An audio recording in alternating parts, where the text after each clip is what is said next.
Now, there are some who said it could never be done, but Kauto Star had answered the doubters, and in spectacular style. Kauto Star coming now to the final fence. Long run still there. Weird Al. Long run's not done for. Kauto Star starting to run on empty. Perhaps he comes to the last. Jumps it. He's over it. Long run's not foot perfect. But Kauto Star's got a three-leg advantage. He's being applauded home. This is remarkable. What a performance from Kauto Star. He wins by 4 or 5 legs. Long run's well beaten. Kauto Star, fourth bet fair.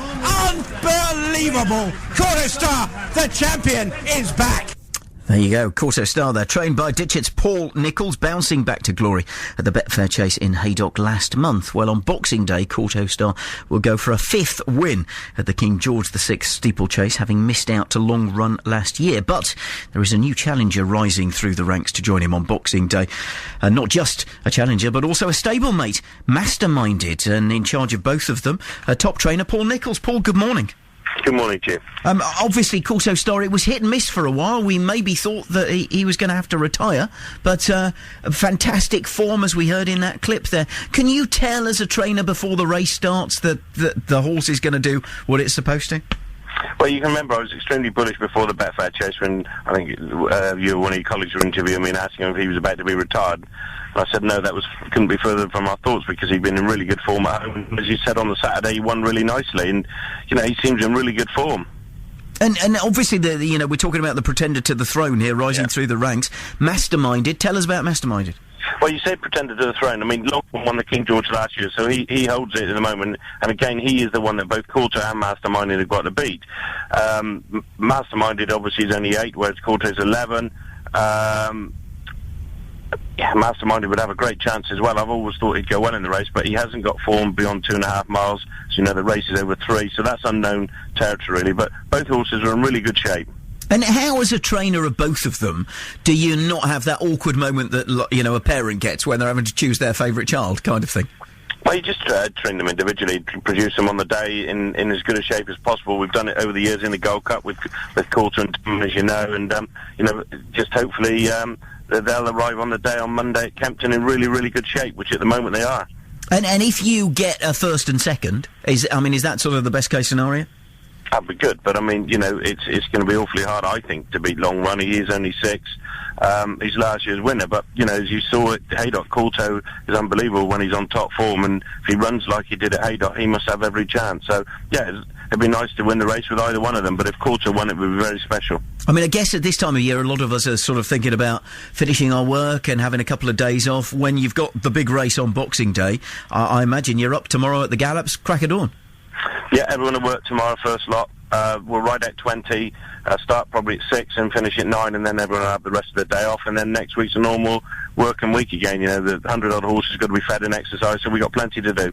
And are you still loving it, Paul, or can you see a time coming when you think, actually, the stress is getting too much for me, I need to take it easy?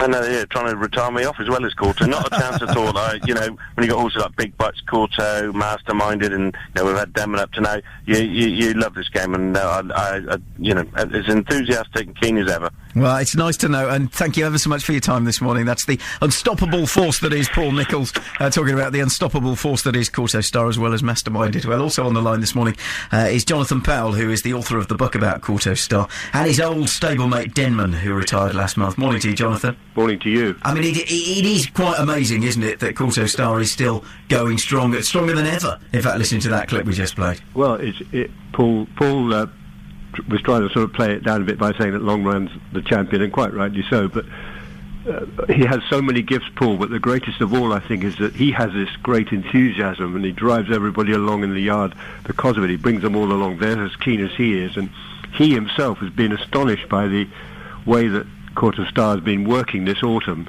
I think quite a few people were anticipating he'd have 1 or 2 runs this season and be retired. Others were calling for the horse to be retired after his sort of lacklustre end of season with a disappointing run in Ireland. Paul wouldn't have it for a minute. I mean, he's always positive, he's always enthusiastic, and his belief in this horse is unshakable. And while age is against him and history's against him at Kempton, he has a horse going there which has defied belief really for 8 or 9 years now, and he has a very good backup in Masterminded, so yes, he could have a 1-2 there next week. And, I mean, are there many racing yards that have this, the training centres that have the calibre of horse that Paul has in Ditchett? I think it's fair to say that today Paul Nicholls has the strongest team of steeplechasers there has ever been in this country, and he's done it entirely on his own bat. He started with 8 horses, a pretty big overdraft and a bucket full of enthusiasm. He's done it entirely on his own, and there were great yards in the past at Lambourne, Fred Winter, Fruit Warwin, both of them champion trainers, but they never had more than 60 horses in their yard. In Ireland, Arkell's trainer, Tom Draper, had about 50 horses, and he had a lot of top-class horses, but never has there been a trainer who's had a conveyor belt of talent like this, which has seen Paul being champion for the last 6 years.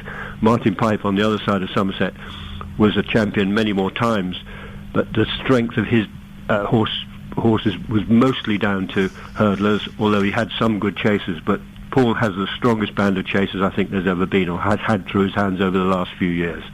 And obviously we're just talking to Paul then, the enthusiasm is still there, the passion is still there, and I guess that's what drives it on, isn't it? Well, when you hinted that he might be getting tired with it, you couldn't be further from the truth. He is absurd. He's obsessed with it. He loves it. It's his sole purpose when he gets out of the morning is the training of the horses. He is so single-minded that nothing else counts for most of the day and most of the year. And he's as good now and better perhaps because of the experience he's gained over the last 20 years. He had his first winner 20 years ago at the start of this week.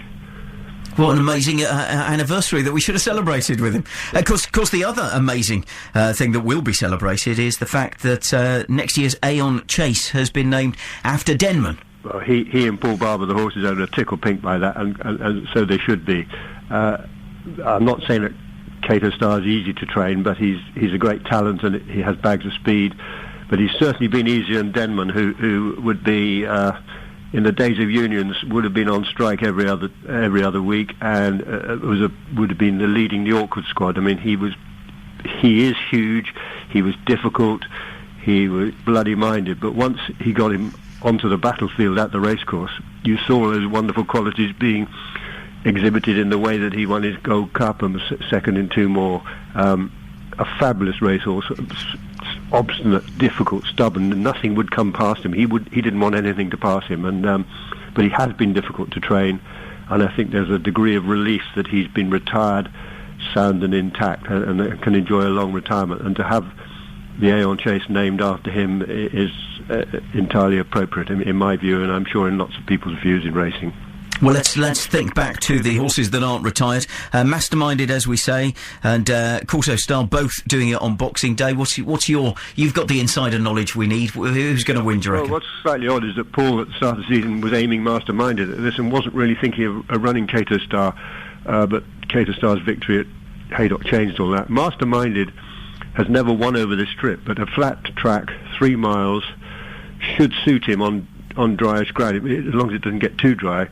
I mean, up to about 3 weeks ago, Masterminded probably was the number one because Paul wasn't really thinking of running Kauto Star. Now that Kauto Star's in there, he has to be the number one. He's won it 4 times. He wasn't quite right when he was beaten in it last year. History's very much against him. No horse has ever won this race 5 times.